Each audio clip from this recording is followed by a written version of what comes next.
Hello বন্ধুরা, আসসালামু আলাইকুম। আশা করি সবাই ভালো আছেন। আলহামদুলিল্লাহ, আল্লাহর রহমতে আমরা সবাই ভালো আছি। রান্না করতে চলে আসছি। এই যে তেলটা দিয়ে দিলি, তেল গরম হয়ে গেছে। মশলা ওই চুলা ডাল বসায় দিছি, ডাল হইতেছে অনেক গরম। গরমের কথা আর বলি না। দিয়ে দিলাম পেঁয়াজ,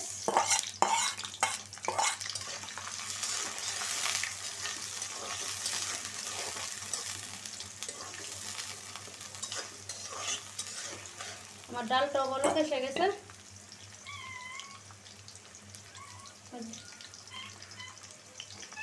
কালাছে না, এও এও করতেছে।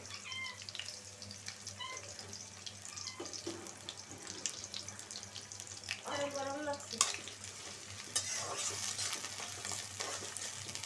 আমার পেঁয়াজটা লাল হোক, আমি এই দিক দিয়ে মশলাটা বানাই নেই। পেঁয়াজটা লাল হয়ে গেছে, আমি এখন দিয়ে দিব আদা, রসুন, জিরা বাটা।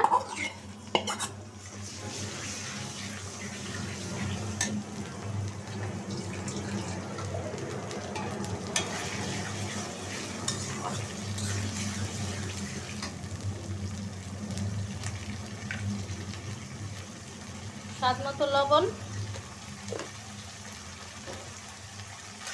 আদা পেস্ট আর রসুন পেস্টকে একটু ভাজা নিব। তারপরে আমি গুঁড়া মশলাগুলো দিয়ে দিব।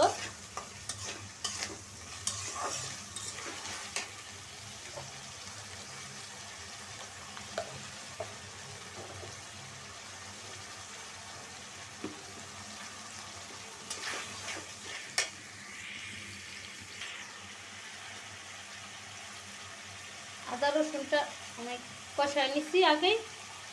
এখন দিয়ে দেবো এই যে মরিচ,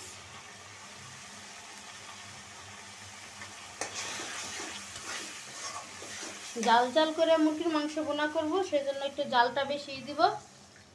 দিয়ে দিলাম একটু পানি, যেহেতু আমি গুঁড়া মশলা দিব, পানি না দিলে গুঁড়া মশলাটা পুড়ে যাব। এখন আমি আস্তে আস্তে সব গুঁড়া মশলাগুলো দিয়ে দিব। মরিচের গুঁড়া দিয়ে দিছি, হলুদ,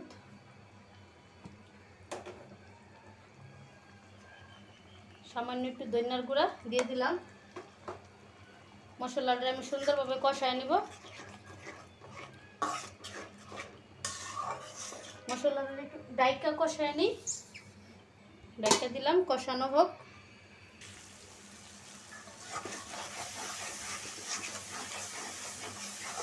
আমার মশলাটা সুন্দরভাবে কষানো হয়ে গেছে, তেলটা উপরে চলে আসছে।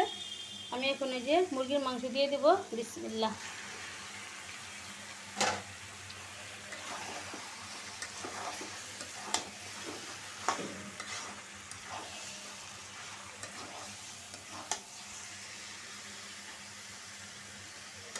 আমি ভালো করে লাইড়া চেড়া মশলাটা মিশিয়ে নেব। আলুটাও দিয়ে দিই। এই যে আলু দিয়ে দিলাম, ভালো করে মিক্স করে নিই।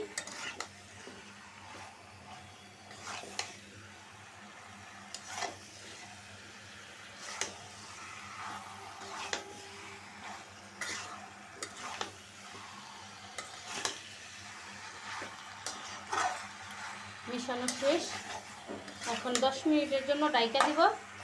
ডাইকা দিলে মুরগির মাংস যে পানিটা অতিরিক্ত ছিল ওইটা সব বের হয়ে যাব। ওই পানিটা দিয়েই আমার মাংসটা কষানো হয়ে যাব। ফিরে আসছি 10 মিনিট পর।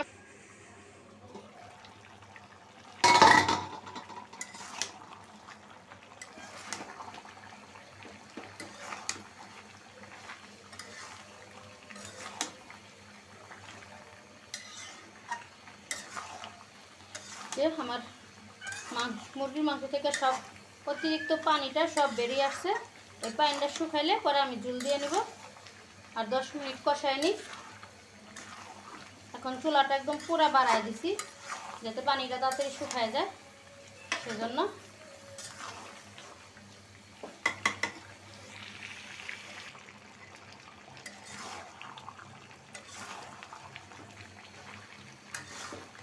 আমার মাংসটা কষানো হয়ে গেছে, এখন আমি ঝোল দিয়ে দিব।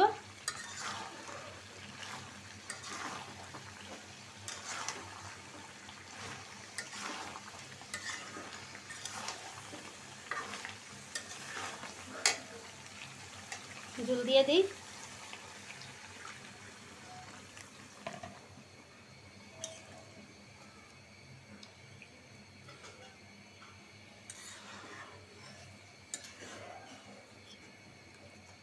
একটু ঝুল ঝুল রাখবো তো, সেজন্য একটু পানিটা বেশি দিছি। আলুটাও কিন্তু সিদ্ধ হয়ে গেছে।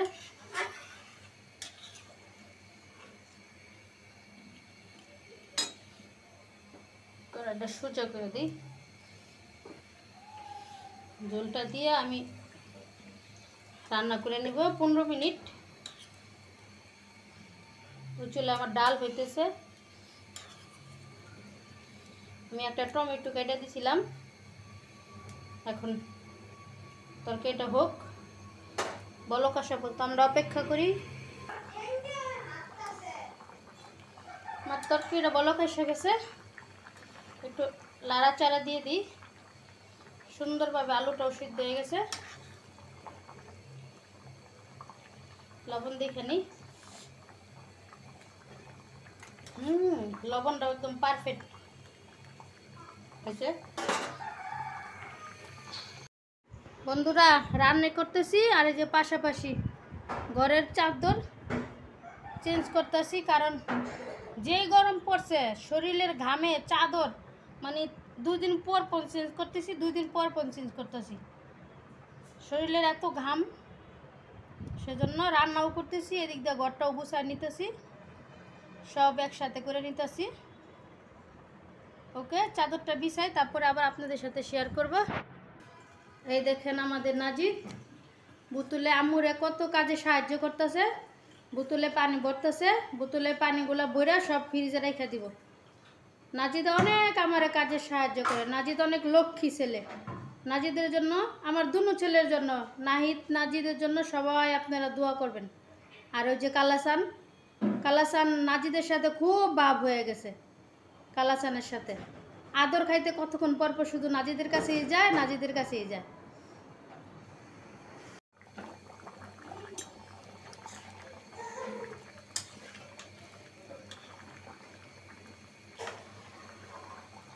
আমার জাল জাল মুরগির মাংস বোনা হয়ে গেছে।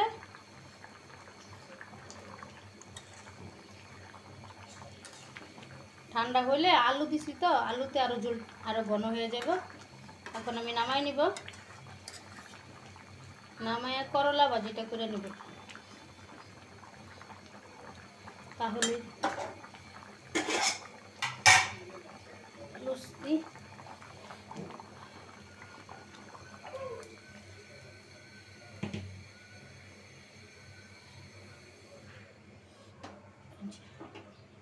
ডাল, পাতলা ডাল, ডালটা একটু গুইটা নিব।